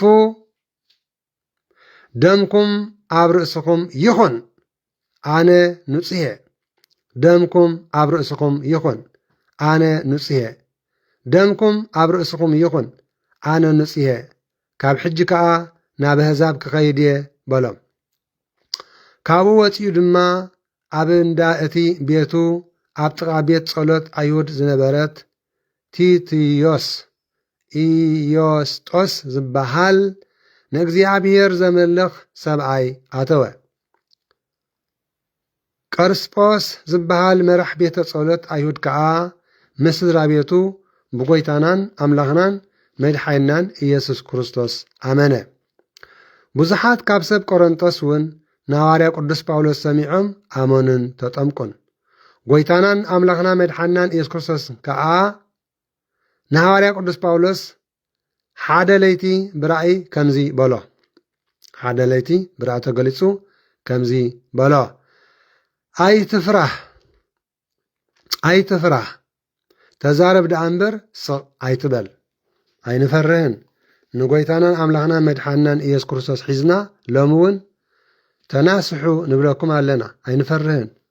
ጸልዩ ንብለኩም ኣለና፣ ኣይንፈርህን። ንጐይታናን ኣምላኽና መድሓኒናን ኢየሱስ ክርስቶስ ሒዝና መራሕቲ ሃይማኖት ንግስጽ። ንጐይታና ኣምላኽና መድሓኒናን ኢየሱስ ክርስቶስ ሒዝና መራሕቲ ሃገራት ነገስታት ንግስጽ። ንጐይታናን ኣምላኽና መድሓኒናን ኢየሱስ ክርስቶስ ሒዝና ካብ ጓይላ ሓጢኣት ውፁ ኢልና ሎሚ ንግስጸኩም ኣለና። ንጐይታናን ኣምላኽና መድሓኒናን ኢየሱስ ክርስቶስ ሒዝና ተናስሑ። ስጋይ ዝበልዐ ደመይ ዝሰተየ ናይ ዘለኣለም ህይወት ኣላቶ፣ ስጋይ ዘይበልዐ ደመይ ዘይሰተየ ግን ናይ ዘለኣለም ህይወት የብሉን። ቅዱስ ቁርባን ተቐበሉ፣ ጾምጽሙ ጸልዩ ስገዱ መጽውቱ ተናስሑ ኢልና እውን ንግስጸኩም ኣለና። ጎይታ ንሐዋርያ ቅዱስ ጳውሎስ እንታይ ኢልዎ? ኣይትፍራሕ ተዛረብ ደኣ እምበር ስቕ ኣይትበል። እወኒ ምክንያቱ ኣብዛ ከተማ እዚኣ ብዙሕ ህዝቢ ኣሎ። ሎሚ ኸ ኣብ ዓዲ ዓረብ ተሰዲዱ ዘሎ ጨጉር ርእሲ ካብ ምድሪ ኣጋእዚት ካብ ሙሉእ ኤርትራ ካብ ሙሉእ ትግራይ ካብ ሙሉእ ኢትዮጵያ ንዓዲ ዓረብ ኤስያ በዓል ኩዌት ቤይሩት ጆርዳን ስዑድያ ጅዳ ቀጠር ባህሬን ዱባይ ክንዲ ምንታይ ክንብሎ ርያድ ተሰዲዱ ዘሎ ህዝቢ ብዘይ ቃል ኪዳን ዝነብር ዘሎ ቃል ኪዳን ዘይኣሰረ ኣብኡ ከሎ ድወልድ ዘሎ ህዝቢ ክንደይ ክንብሎ ናብ ኤውሮጳ መፂ ዘሎ ህዝቢ ሎሚ ኣብ ኤውሮጳ ዘሎ ህዝቢ ኣብ ዓዲ ሰብ ኣሎ ድዩ የለን ኢኻ ትብል ኣብ ዓዲ ሰብ ኣሎ ድዩ የለን ኢኻ ትብል ኣብ ሃገር መርዓታት ከጓንፍ ከሎ ቀብሪ ከጓንፍ ከሎ ኣብ ዳኣመታት ከጓንፍ ከሎ ክትሪኦ ከለኻ ኣንታ ኣብ ዓዲ ሰብ ድንበል ኣሎ ኢኻ ትብል ሎሚ በዓል ሽወደን በዓል ኖርዌይ በዓል ሆላንድ በዓል ዓዲ እንግሊዝ ኩሉ ካናዳ ኣሜሪካ ኣብኡ ደሎ ህዝቢ ሃገራዊ በዓላትን ኣብ ዳኣመታት ናይ ቤተ ክርስቲያንን ከሕልፍ ክትሪኦ ከለኻ በዚ ቪድዮ ኣብዚ ዩቲባት ደንበርዶ ኣብ ዓዲ ሰብ ኣሎ ኢኻ ትብል። ስለዚ ኣብ ኩሉ ህዝቢ ኣሎ ኣብ በዓል ኦጋንዳ ዘሎ ህዝቢ ኣፍሪቃ ተመልከቱ ህዝቢ ክርስቲያን። ስለዚ ሎሚ ቃል እግዚኣብሔር ክንምስክር ኢና። ኣብዛ ሃለኹም ሃለው ኣብ በዓል እስራኤል ዘለኹም ኣብ በዓል ኣውስትራልያ ኣብዛ ሃለኹም ሃለው ህዝቢ ክርስቲያን ቃል እግዚኣብሔር ኣምላክ ክንናገር ኢና። ኣብ ዓጥልያ እንዲኹም ዘለኹም ዴንማርክ ቤልጅየም ፊንላንድ ኣውስትርያ ማልታ ኣብዛ ሃለኹም ሃለኹም ቃል እግዚኣብሔር ኣምላክ ክንምስክር ኢና ክንነገረኩም ኢና ህዝቢ ክርስቲያን። ስለዚ ጎይታናን ኣምላኽና መድሓናን ኢየሱስ ክርስቶስ ንሐዋርያ ቅዱስ ጳውሎስ ከምዚ ኢልዎ ኣይትፍራሕ እንታይ ኣይትግበር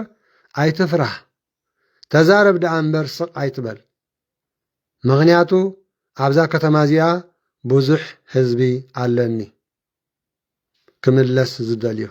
ክናሳሕ ዝደልዮ ብዙሕ ህዝቢ ኣለኒ ክጽሊ ዝደልዮ ኣብ ዝሙት ናብራ ዝነብር ኣብ ስርቂ ዝነብር ኣብ ስስዕቲ ዝነብር ኣብ ስኽራን ዝነብር ኣብ ትዕቢ ዝነብር ኣብ ትሕኪ ዝነብር ብዙሕ ህዝቢ ኣለኒ ጸሎት ዘይፈልጥ ስግዳን ዘይፈልጥ ጾም ዘይፈልጥ ሰብኣይ ጸውም ሰበይቲ ዘይትጸውም ኣብ ሓዳር ሰበይቲ ትጸውም ሰብኣይ ዘይጸውም ኣብ ሓዳር ሓላፍ ዘላፍ ዝኾነ ህይወቱ ሕብረተሰብ ሓላፍ ዘላፍ ዝኾነ ሓዳሩ ሕብረተሰብ ንቃል ኪዳኖም እሙና ዘይኮኑ ሕብረተሰብ ኣብዚ ከተማ ብዙሓት ኣለውኒ እሞ ስበኽ መስክር ነገር ትእዛዘ ይጠሓስ ኣሎ ሕጋጋተ ይጠሓስ ኣሎ ትምህርተ ይጠሓስ ኣሎ መፅሓፈይ ኣየንብቦን ደለዉ ይጠሓስ ኣሎ ስበኽ ንገር ኣይትፍራሕ ኢልዎ ህዝቢ ክርስቲያን ኣይትፍራሕ ተዛረብ ደኣ እምበር ስቕ ኣይትበል። ምክንያቱ ኣብዛ ከተማ እዚኣ ብዙሕ ህዝቢ ኣለኒ ብዙሕ ህዝቢ ሂዳ ኣብ ዓዲ ዓረብ ብዙሕ ህዝቢ ኣለኹምና ኣታ ተናስሑ ተናስሓ ግደፋ ተናስሓ ነስሓ እተዋ ኣለኹምና እኮ ኣብ ኤውሮጳ ብዙሕ ህዝቢ ኣለና ግደፉ ተናስሑ ዘይትናስሑታ እንታይኹም ትኾን ደለኹም ዘይትናስሓ ግደፉ ኣብ መላእ ኣሜሪካ ካናዳ ዓዲ እንግሊዝ ኖርዌይ ሽወደን ኣብ ጀርመን ስዊዘርላንድ ኣብ ኩሉ ኩርናዓት ዓለም ኣብ ሃገረ ኢትዮጵያ ኣብ መላእ ኣፍሪቃ ብዙሕ ህዝቢ ኣለኹምና ብዙሕ ህዝቢ ኣለና ተናስሑ ግደፉ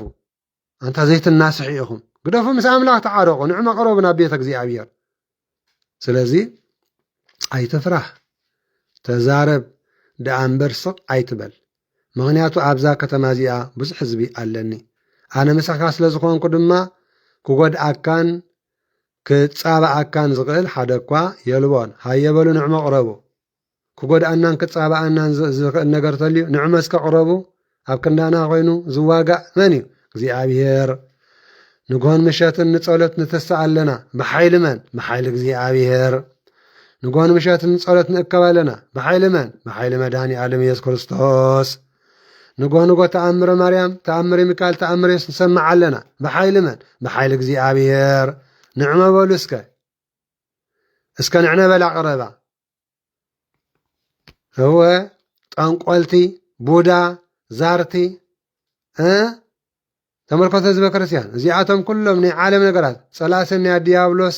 ትዕቢተኛታት ቀናኣት ተጃሃርቲ ሓሳዳት መንቀኛታት ዓይነ ሓሳድ ቡዳታት ጥቁር መንፈስ ናይ ጥላ መንፈስ ንዕመ በሉ እግዝእትነ ማርያም ብትን ከተብለኩም እያ ንዕመ እስከ ነጃ ቀረቡ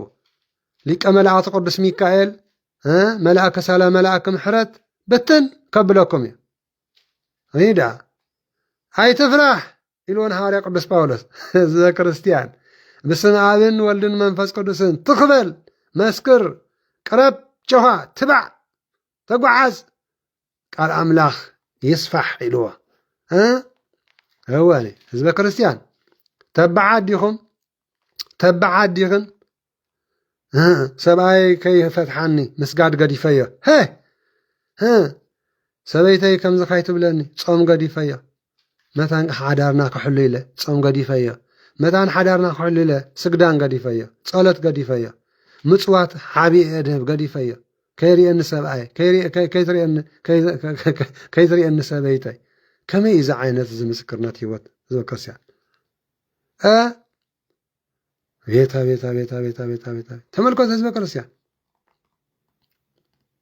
أبيك الشيء قال كده كان أسر لنا متناسحهم قربوا هاي نحجز قال كده تراينا دلينا قدس بيت خسيان يا أخا تهبنا نمر نحنا كم يقرنا نمرس كم يقرنا سلزك قويتها نهار قدس باولوس كم زبالو أي تفرح تزارب دعمبر سقعي تبل مغنياتو أبزا كتمازي أبوزح حزب علني أنا مسخاس لزخونكو دما كقود أكان كتصابع أكان زغل حدقوا يلوان بلو هاريا قدس باولوس أما أكلم قال أملاخ النامهاري عامتن منفقا أب قرنطس تقمته أما حبرت نساء خندي عامت قرنا لنا تشعات عامت نقرنا زي كرسيان تشعات عامت أما حبرت نساء تخاتاتي الكسي أبنس حازي مسح خلا خبزي قال شقر عليك تشعات عامت أما حبرت نساء تخاتاتي لكم أبن السحان أب قدس قربان زي مسحكم اللهم أبز محبر زي قال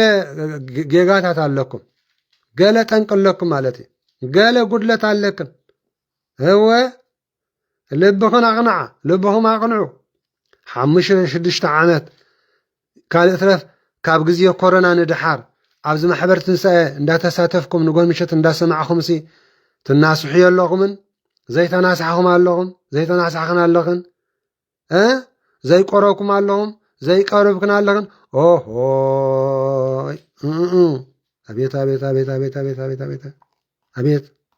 أبيت زي مقنع انت زي قنعك كاتسقاتات أملاخ طفيقها تنبر قنعنا انت زي حسكا كابنا يجزي الأملاخ حبتي كابنا يجزي الأملاخ بركة السلام طفيقها تنبر عمت ملو تأمر مريم سمعكنا أما حبر تنساي كساولو ما يتناسحكنن إذا كله تأمر ميكائيل إذا كله تأمر يسوس إذا كله صلاة تجدا إذا كله معالتاوي مصحف السنكسار عمتاون ورحاون قالوا انجيل ناي قدسان قدلي سامعهم سي صاب لهم زي تناسحت اليوم أبيت أنت من هنا ألم كم يزبلك عقل أملاخك أنت فتاري كم يزبلك عقل فتاري أخا كم يزبلك عقل قويت أخا أبيت زيار أملاخ بعقل تتصبينا أبيت زيار أملاخ بعقل تتصبينا أبيت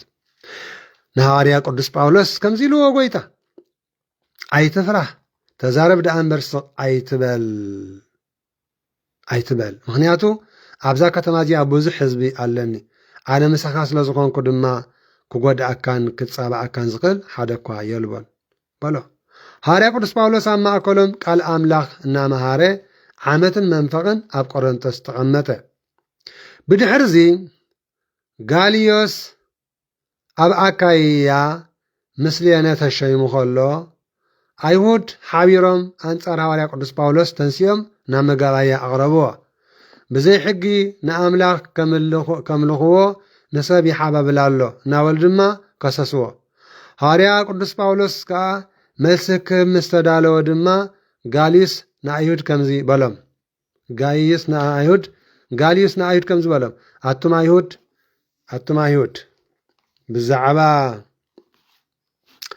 ኣቱም ኣይሁድ ብዛዕባ ገለ ዓመፅ ወይ ገለ ክፉእ ግብሪ እንተዝኸውንሲ ሃዲኤ ክሰምዓኩም ግቡእ ነይሩ። ብዛዕባ ምንታይ ኣቱም ኣይሁድ ብዛዕባ ገለ ዓመፅ ወይ ገለ ክፉእ ግብሪ እንተዝኸውንሲ ሃዲኤ ክሰምዓኩም ግቡእ ነይሩ። ሕጂ ግና ክትዕኩም ብዛዕባ ቃልን ስምን ናይ ገዛእ ርእስኹም ሕግን ስለ ዝኾነ ባዕላትኩም ፍለጡ። ኣነ ናይዚ ነገር እዚ ፈራዲ ክኸውን ድላይ የብለይን በሎም። ካብቲ መጋባእያ እውን ሰጎጎም ኩላቶም ንሶስቴንስ መራሕ ቤት ጸሎት ኣይሁድ ሒዞም ኣብ ቅድሚ መጋባእያ ዘበጥዎ እንተኾነ ጋልዮስ ነዚ ነገር እዚ ግዲ ኣይገበረሉን። ብድሕሪ እዚ ሐዋርያ ቅዱስ ጳውሎስ ናብ አንጾኪያ ከም ዝተመልሰ ሐዋርያ ቅዱስ ጳውሎስ ኣብ ቆሮንጦስ ንሓያሎ መዓልቲ ምስ ተቐመጠ ካብቶም ኣሕዋት ተሰናቢቱ ምስ ጵርስቅላን ኣቂላን ብመርከብ ናብ ሶርያ ከደ። ቅድሚ ምኻዱ ግና መብፅዓ ስለ ዝነበሮ ኣብ ክንክራኦስ ዝተባሃለ ከተማ ርእሱ ተላፀየ። ኣብ ኤፌሶን ምስ በጽሑ ከዓ ንጵርስቅላን ኣቂላን ኣብኣ ሓደጎም። ናብ ቤት ጸሎት ኣይሁድ ኣትዩ ከዓ ምስቶም ኣይሁድ ተዘራረበ። ንሳቶም ብዙሕ መዓልቲ ምስኣቶም ክጸንሕ ለመንዎ። እንተኾነ ሕራይ ክብሎም ኣይከኣለን። በዚ ዝመጽእ በዓል ብዘበልኩ ኣቢለ ኣብ ኢየሩሳሌም ክውዕል ይግብኣኒ እዩ። ኣምላኽ እንተፈቐዶ ናባኻትኩም ክምለስ የኢሉ ተሰናበቶም። ካብ ኤፌሶን ከዓ ብመርከብ ከደ። ኣብ ቂሳርያ በጽሐ።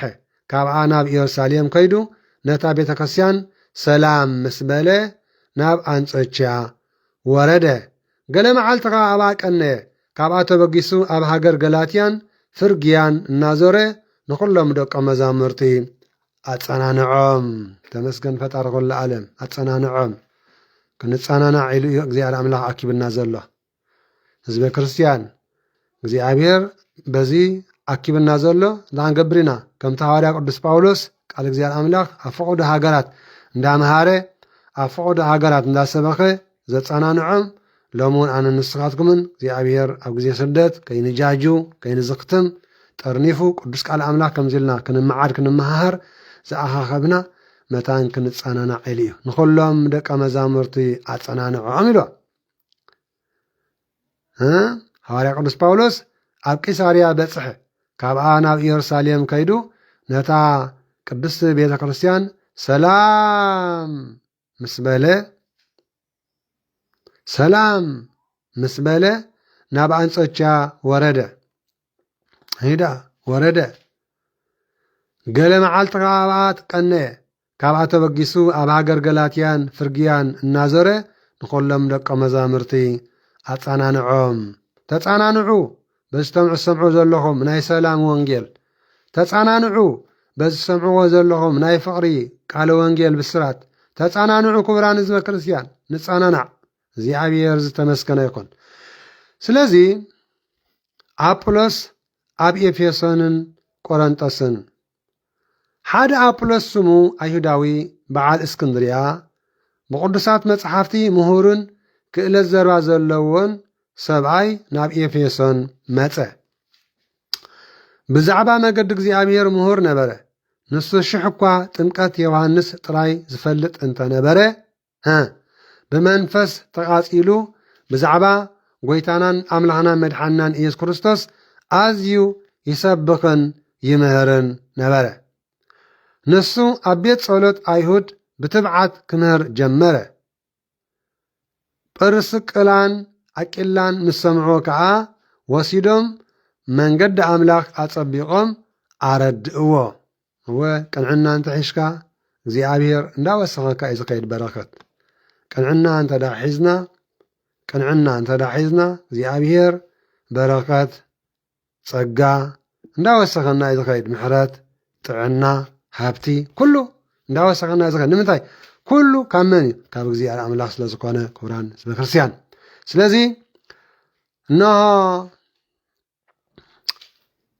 ንሱ ኣብ ቤት ጸሎት ኣይሁድ ብትብዓት ክምህር ጀመረ። ድሕርዚ ጵርስቅላን ኣቂላን ምስ ሰምዑ ከዓ ወሲዶም መንገዲ ኣምላኽ ኣጸቢቖም ኣረድእዎ። ናብ ኣካያ ክሓልፍ ምስ ሓሰበ እቶም ኣሕዋት ኣተባብዕዎ። ነቶም ኣብ ኣካያ ዝነበሩ ደቀ መዛሙርቲ ድማ ክቕበልዎ ፀሓፍሎም። ኣብኣ ምስ በጽሐ ከዓ ነቶም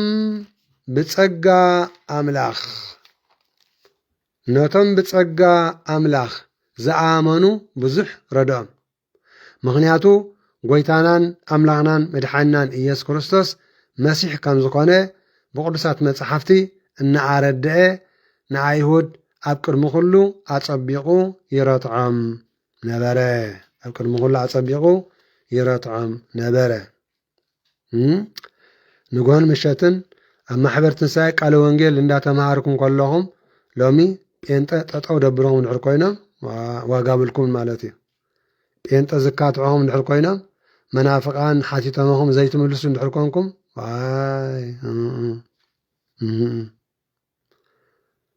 ንጎን ምሸትን ቃለ ወንጌል እንዳሰማዕና ንጎን ምሸትን እንዳተማሃርና መዓልታዊ ካብ ተኣምረ ማርያም ሰማዕናዮ፣ ካብ ተኣምረ ሚካኤል፣ ካብ ተኣምረ ኢየሱስ ሰማዕናዮ። ቅዱስ ቃል ኣምላኽ እንዳሃለወና መናፍቃን ድዮም፣ ፀረ ተዋህዶ ሃይማኖት ድዮም፣ ጴንጠ ድዮም ኣብ መገዲ ክሓትኹም ከለዉ ክትምልሱ እንድሕር ዘይክኢልኩም ሃሊኹም ዋይ ስለዚ ክንተባዕ ኣለና፣ ክንሕይል ኣለና፣ ክንነፍዕ ኣለና። ሪዳ ቃልካ ንግረይ ብርሃን ንዓይነይከ መብራህቲ ንዓይነይ ብርሃን ንእግረይ ከዓ መብራህቲ እወኒ ምዃኑ ፈሊጠ ኣብ ልበይ ዓቆርክዎ ኢሉ ዘመራይ ቅዱስ ዳዊት። ስለዚ ቅዱስ ቃል ኣምላኽ ምስማዕ ጥራሕ ደይኮነሲ ምዕቋር እንኮላይ ንፍለጥ፣ ምዕቋር እንኮላይ ክንምሃር ኣለና። ክቡራን ህዝቢ ክርስቲያን እሞ ስለ ኩሉ ነገር ንእግዚኣብሔር ኣምላኽና ክብርን ምስጋናን ኣምልኾን ውዳሴን ንዑ ይብፅሓዮ። ክቡራን ህዝቢ ክርስቲያን ክንልወጥ ኣለና። ናብ ምንታይ? ናብ ሰናይ ነገር። ደቀ መዛሙርቲ ጌታ መድሓናን ኢየሱስ ክርስቶስ ዲኹም እንታይ መለለየኹም? እወ ምልኡ እንተትበሃሉ ፋይል ተዝመጽእ ሕጂ ፋይል ተዝመጽእ ከምዚ ጉሩብ 5 ኮንኩም ካብ ኣፍሪቃ ንኣሜሪካ ትኸድዎ ዘለኹም ተመልከቱ ህዝበ ክርስቲያን፣ ወይ ከዓ ብቪዛ ትኸዱ ዘለኹም ወይ ብሪስፖንሰር ወይ ከዓ ዲቪ በፂሕኩም ትኸዱ ዘለኹም ካብ ሃገር ናብ ሃገርሲ ሰዓብቲ ጌታ መድሓናን ኢየሱስ ክርስቶስ ዲኹም ተትበሃሉ ፋይል ተዝመጽእ ጾም ድብል እንታይ ምገበርኩሞ ትጸውም ዶ ድብል ተዝመጽእ ራይት ዶ ምገበርካዮ እንታይ ምገበርክዮ ትጽሊ ዲኻ ዝብል ተዝመጽእ ራይት ዶ ምገበርካዮ እንታይ ምገበርካዮ ተሰግድ ዲኻ ዝብል ተዝህልዎ ራይት ዶ ምገበርካዮ እንታይ ምገበርካዮ ሓዳር ጌርካ ተሊኻ ቃል ኪዳን ኣለካ ዶ ዝብል ተዝህልዎ ኣብቲ ፋይል እንታይ ምገበርካዮ ራይት ዶ ምገበርካዮ ዋላ እንታይ ምገበርኩሞ ህዝበ ክርስቲያን ሰዓብቲ ጌታናን ኣምላኽናን መድሓናን ኢየሱስ ክርስቶስ ዲኹም ከም 12 ቅዱሳን ሃዋርያት ሰዓብቲ ጌታ መድሓናን ኢየሱስ ክርስቶስ ዲኹም ከም 72 ቅዱሳን ኣርድእቲ ሰዓብቲ ጌታ መድሓናን ኢየሱስ ክርስቶስ ዲኹም ከም 36 ቅዱሳን ኣንስቲ ከምቶም 120 ማሕበረ ኣርድእቲ ኣብ አንጾኪያ ከተማ ናይ ሶርያ በካይድኦም በባላልዖኦም በሳቲኦም በኣካድንኦም በኣዘራርቦኦም ብኩሉ ኣነባብሮኦም ንጌታ መድሓናን ኢየሱስ ክርስቶስ ስለ ዝለበስዎ ከምቲ በዓል ሃዋርያ ቅዱስ ጳውሎስ ከምቲ ኣነ ክርስቶስ ዝመስሎ ዘለኹ እስኻትኩም ድማ ንዓይ መሰሉ ከም ዝበለ እንታይ መመላእንያ ትሰንጠረጅ ትጸውም ዲኻ ራይት ደመኾነ ትሰግድ ዲኻ ኣስራት በኩራት ዕሽር ምጽዋት ተውፅእ ዲኻ ተናሲሕኻ ቅዱስ ቁርባን ትቕበል ኣለኻ ዶ ነንዕለቱ ዘቐይም ሰብ ዝቋይቑ ሰብ ክረኽበካ ከሎ የቕረብ ሃላይ ዲኻ ሕድገት ትገብር ዲኻ ኣይትቕየምን ዲኻ ኣይትሓምን ዲኻ ዝብላውቲ ዘለዎ ክንደይ መምፃና ካብ ሚእቲ ድመላእናዮ ሰንጠረጅ ተዝእረምመስ ካብ ሚእቲ ክንደይ መምፃና ክንደይ ካብ ሚእቲ ሰዓብቲ ክርስቶስ ኮይንና ምፀናሕና ክንደይ ካብ ሚእቲ ሰዓብቲ ኣጋእዝቲ ዓለም ስላሴ ኮይንና ምፀናሕና ክንደይ ካብ ሚእቲ ከምቲ እግዝእትነ ማርያም ወላዲተ ኣምላኽ ደስ ዝብላ كندي كاميتس دق أخوينا مصنحنا هزبة كريستيان بقى أزي سنترج غيركم ملؤوهم بعلقاتكم فيليو دفتر مغبريهم فيليو دفتر سنترج مغبريهم هزبة كريستيان هو فيليو دفتر غبريهم سنترج صوم صلوت سجدت مصوات نصحة قدس قربان تحتنا فقري حدقت تسفى امنت رحرحي توفاينت لكسي عقلي تعقستي مقللنت هدأت زبل ازيتات ما زرزر عبلو يخون كابزس أبيق علىه قويتانا أنا مرحان سوس نزيتات محلفي انت زقورا نيرو محلفنا منقص سمعت تزقورا نيرو سي نابي مبلك عبي مبلد كلنا نحنا بنحنا نتا نفسنا تيست نقبر الله نحنا بنحنا نتا نفسنا مرمرة نقبر الله نحنا بنحنا نتا نفسنا تشك نقبر الله تشك هو am I where am I who am I where am I هواني من أنا عليك الله خطب المالتي أنا مني عليك الله تنمل هواني أنا مني عليك الله أنا مني عليك الله سمع عدنا نزقت تسألنان لأولا بارك زي على ملغنا يبصحي كبر مسكنا لمن كل جزيان نزل عالم أمين نلما عن تعب سخاخ لنا أيو صباح كلاتنا انتس ساعة 4 قداسي بيتا نعدينا قدس قدسان نصة نصهان دنجل مريم ولا يتأملاك بعمتاي لما عنت هنصة بيتا وعلنا لنا صباح دما قداسي بيتا كل جزية مريم دبرسينا علت عسران حدن سنة كي تفعل زبعالا كابت 33 بعالات نيدينا عرس مريم حدا إمالتيو علت عسرا هنصة بيتا عسران حدن قداسي بيتا مريم دبرسينا آمين سلو كل نجر نجزي عملانا كبري مسكانا يبصحيو آمين آمين وولو فسكدوس أحد أملاك آمين أين تجابيه ربطاتي كهنات أحوات أحودي أقونات كم من كل خاتكم عزيز لهم الكريستيان قدسان أبوتات قدسان أديتات كمون ب4 ب8 ستمكم الساعات نزي قال زي أبزي أمشينا يزلنا نتي صرت كابل بزمن شوهتا سلزقوني قالات راح زقلسوا سلزيكوني متمسط قلبي بمنفسه وحساب بنصح لنا ناب أملاخنا أن نستر لمسفت علينا أن نرخبرلن سلزقوني أبزي معبرة سعيد مطاقهم كل خاتكم كمي ويلكم ديابير المسكن ቅዱስ እግዚአብሔር አምላኽና ዝኸበረ ምስመስገነን ይኹን ስለዚ ቃል እግዚአብሔር ጸሎትን ኣምሲኹም ኢኹም ምንም ንስኸል የለን ኣብቲ ተሪፉ ዘሎ ጸሎት ይምሃረና ይመኩላትና ንእግዚአብሔር ኣምላኽና ብሕልና ዘለና ፍቕሪ ብጸሎት እግዚአብሔር ድማ ተቐቢሉ ጸሎትናን ኩሉ ምህለላናን ከቕበለልና ንጸሎት ዝኸውን ሕልና ንሰብስብ مهاري أملاكي مهارنا تسالي أملاكي سهلنا بركة أجزينا إيسوس كريستوس بركة رديت أمراني كفلنا بأبير أملاك بركة كلهم قدساني ملائكة كفلنا زنا مرت البركة يوردلنا سلامي هبنا فقر سلام يوردلنا سدتنا سدت بيتنا مرحانينا إيسوس كريستوس يقبلنا بأبير أملاك قدس بأبير أملاكنا أمل العالم دم سلام محرتنا وردلنا الجنكن أمكران زلوا هزبنا بذا ساعات زيا زبلا زي بلوم أفقد قرن أصحيتان زلوا حسنات بيت مأسرتن بحرورون بالسفالة لين مكران نزلوا هزبنا أبقناتنا بحسم مكران نزلوا بزيابير أملاخنا محرتك أوردلنا قدس بزيابير أملاخنا حموماني فوصلنا بزيابير حيواني كبلنا قدس بزيابير أملاخنا زعرفوا أبوتاتنا نحواتنا دماء مسا أبراهام نساكن يأيكم نمبرلنا بزيابير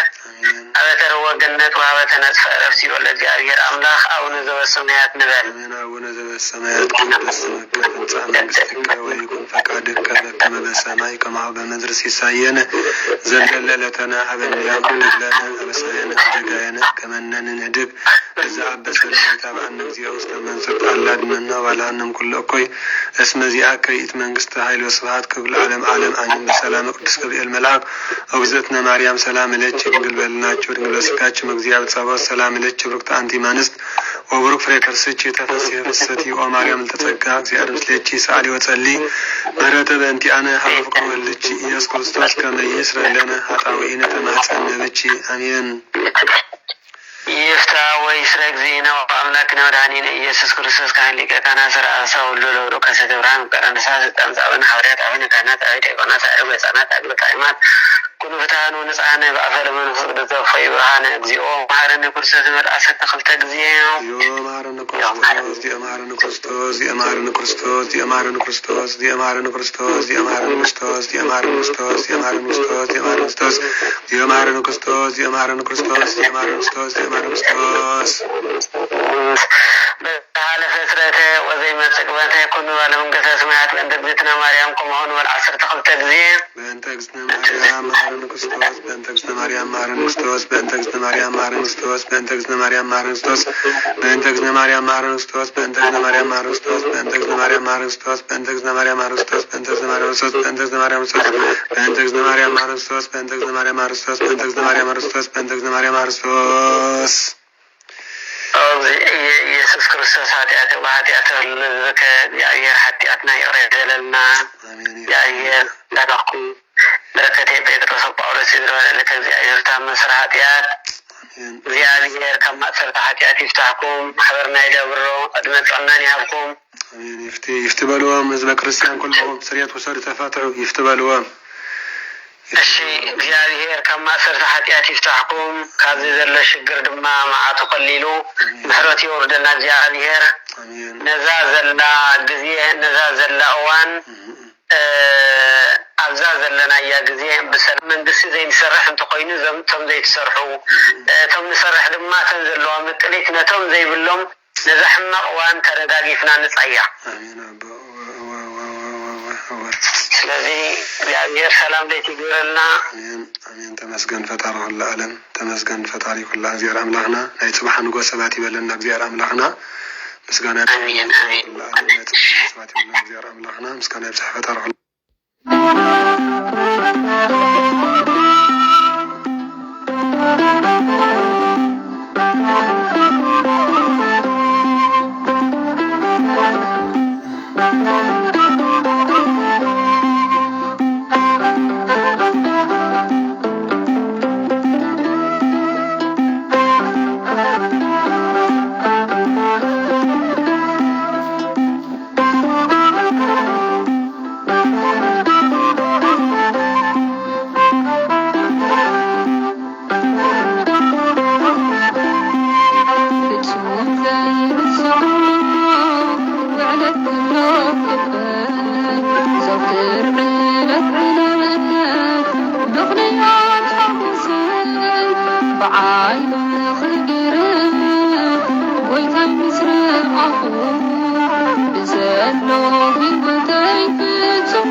I